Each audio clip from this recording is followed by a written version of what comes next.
it's Miss Tara from Niles District Library. We've got Space is the Place Week 2. We're going to learn about some planetary facts. We're going to learn about rings, and we're going to learn about orbits this week.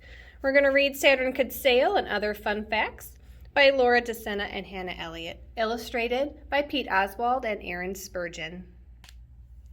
3, 2, 1, blast off! We're on our way to outer space. Come along for the ride. Did you know that there are 8 planets in the solar system? Mercury, Venus, Earth, Mars, Jupiter, Saturn, Uranus, and Neptune. There used to be 9, but in 2006, Pluto was named a dwarf planet. Did you know that many of the planets have rings? But the rings on Saturn are the only ones that can be seen from Earth. How about those rings were not solid? They're made up of bits of ice rock and dust. Or that Saturn spins so fast that one whole day is less than 11 hours. Okay, so maybe you knew those things. But did you know that Saturn could sail? You see, Saturn is the least dense of all the planets in the solar system. It's made up of mostly gas. Earth, on the other hand, is made up of rocks and other matter. Because Saturn is so light, if there was a body of water big enough to hold it, it could float. And if you stuck a mast on it and some cloth, it could sail too. You know what would really make Saturn sail? Some wind. And you know what planet has the fastest winds? It's Neptune, the planet furthest from the sun. On Neptune, winds can reach up to 1,500 miles per hour. Neptune is the 4th largest planet in our solar system, and it's called an ice giant because it's made up of mostly, that's right, ice. Did you know that every planet has seasons, just as Earth does? The length and type of season depends on how tilted toward the sun each planet is. Let's go back to Neptune for a moment. Unlike the seasons on Earth, which last about 3 months, each season lasts more than 40 years. The other planets have surprising season lengths as well. On Venus, seasons are pretty short, just about 2 months each. On Saturn, a season can last for 7 years. On Jupiter, about 3 years. Planets aren't only tilted toward the sun, they also revolve or orbit around it. In fact, everything in the solar system revolves around the sun. Do you know why? It's because the gravitational pull of the sun is so powerful that it attracts all the other objects to it. That's what gravity is, the force that attracts one object to another. It's also the reason you are sitting or standing here right now. Earth's gravity is pulling you toward it. Do you know that Jupiter has something called the Great Red Spot? And that spot is actually a gigantic storm that has been raging for hundreds of years. Jupiter is the largest planet in our solar system. It's so big that 1,300 Earths could fit inside of it. Astronomers, the scientists who study outer space, have been using telescopes to observe our solar system since the 1600s. But did you know that there wasn't an actual scientific definition for what a planet was until recently? The word planet comes from the Greek planetes, which means wanderer. Unlike the stars astronomers were seeing, which were points of fixed light in one spot, some objects seemed to wander around the sky throughout the year, so they were called planets. But do you know what the planets are really doing when they wander? They're orbiting the sun. Astronomers may study the sky and space, but astronauts go into space. The first person to go into space did so on April 12, 1961. Since then, only about 530 people have traveled there. Did you know that a space shuttle could travel fast around the Earth? That the people on board could see a sunrise and a sunset every 45 minutes? Did you know that a spacesuit protects astronauts from extremely hot and cold temperatures of outer space? Or that some astronauts train for spacewalks on what's called a precision air-bearing floor. That is like a giant air hockey table where jets of air allow the astronauts to move without friction. Cool! Speaking of sports, during one space mission, an astronaut named Alan Shepard hit a golf ball while on the moon. Actually, he hit 2 golf balls, and they're both still there. Do you know what else is probably still on the moon? The footprints of anyone who has ever visited it. And why is that? It's because there's no atmosphere on the moon, so there's no wind or water to destroy them. Have you ever seen a bright streak of light across the night sky? Do you know what that's called? A shooting star. Amazing. Did you know that a shooting star isn't a star at all? It's actually a small piece of rock or dust called a meteoroid. Then it moves really fast, sometimes as much as 160,000 miles per hour. When it passes through the Earth's atmosphere, it burns up, leaving a bright tail behind it. Does this have you wondering what a regular star is made of? Well, a star is a huge sphere of very hot glowing gas. Twinkle, twinkle. Stars come in a variety of sizes and colors. Can you believe that our sun, as big as it is just an average-sized star? An average-size star are yellow, while small stars are reddish and large ones are blue. Astronomers have even discovered a star composed entirely of diamond. A constellation is a very distinct, recognizable pattern of stars in the sky. You can see these patterns by connecting the stars, just as you would connect the dots. Some of the patterns make animals or objects that are familiar to us. Something you might not know is that the sun is the only star in our solar system. All the stars that we see at night when we are looking at the constellations are actually solar systems far away. Wow! Have you ever wondered why the moon looks yellow or orange, especially when it first rises at night?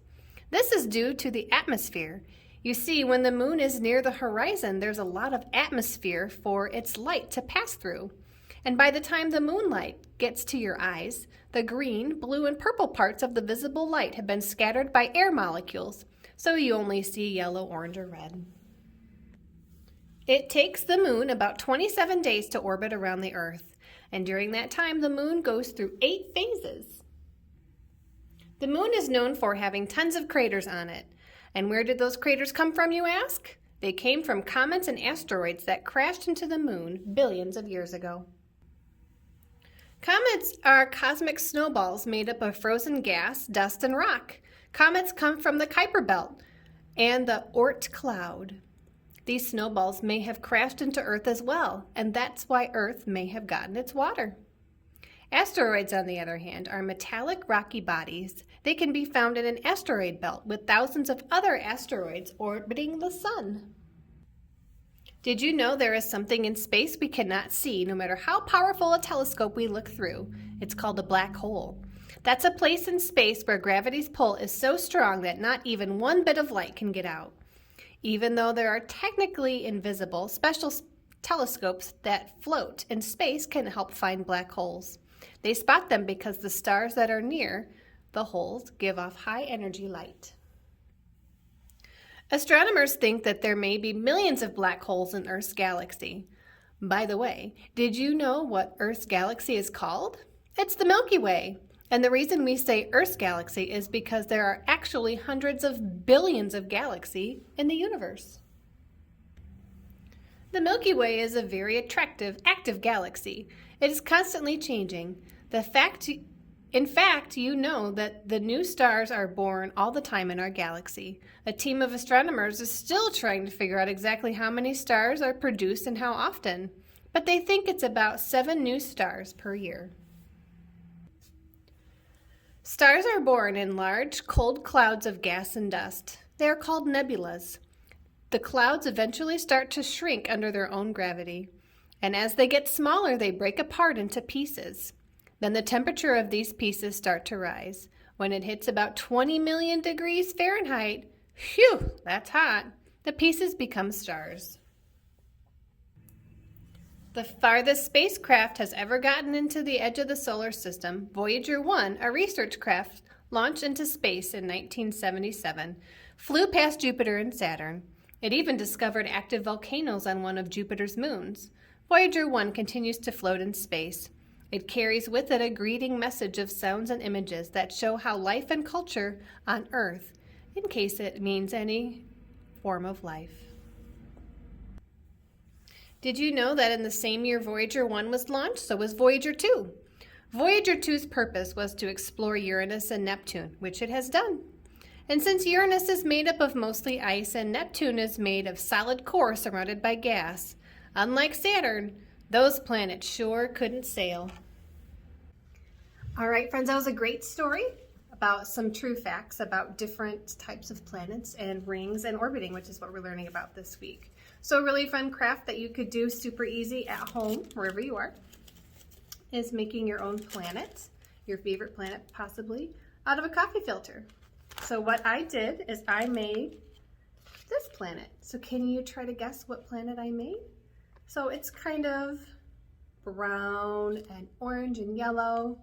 I've got some rings here, some kind of a lot of rings in different colors. That's right, I made Saturn, since our book is called Saturn Could Sail. So I made Saturn. This is just a coffee filter, and I used watercolor paint and painted over it to make it look like Saturn. You could use crayons, you could use marker, you could use watercolor paints, you could use any kind of coloring objects that you have at home. And I got my watercolors extra wet on the coffee filter so it would really spread out and kind of give it that gassy look that Saturn has. And then I took some pipe cleaners and I just taped them to the back. So I have some 3D rings. Super cool. And you can do that. Just a plain old coffee filter that you have at home, or you can get pretty easy at the store. So I have got a little activity that I want you to try. So you need to get something round. I have ping pong balls left over from our last week's Planet Nightlight that we made. So I have a ping pong ball, and you need something round, like a round bowl. I'm using a pan. And on the inside, I put a little drawing that I made of the sun. So the sun is in the middle, and I'm going to show you how the planets orbit. It's going to be hard to do for me flat like this, but we're going to see. So Mercury is very close to the sun. So we know that it goes around the sun a lot. So it's going to go around fast.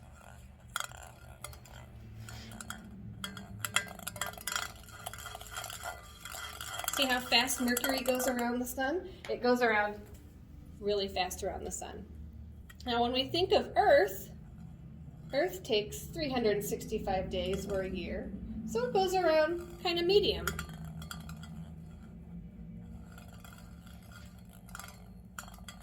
Sorry, it's hard to do sideways like this.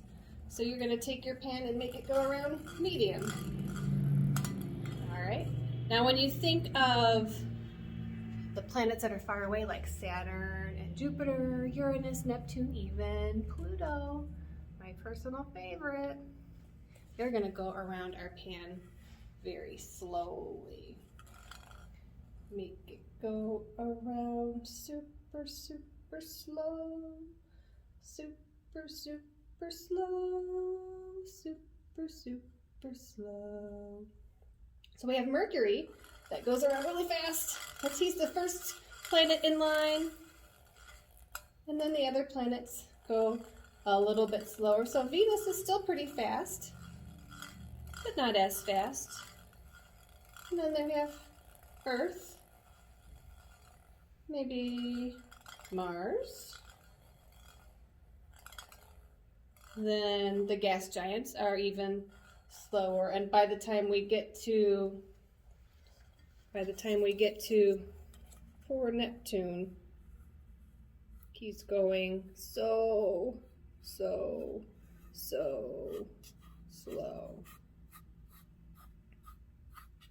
All right, so that's just a fun little science experiment that you could do at home so you can actually feel how your planet is orbiting around the sun. And it's also kind of fun to play with. That's called centrifugal force. It's what keeps the ball going around the outside. So we hope you've enjoyed Space is a Place Week 2, Planets, Orbits, and Rings. We'll see you next time for another great video. Until then, bye friends.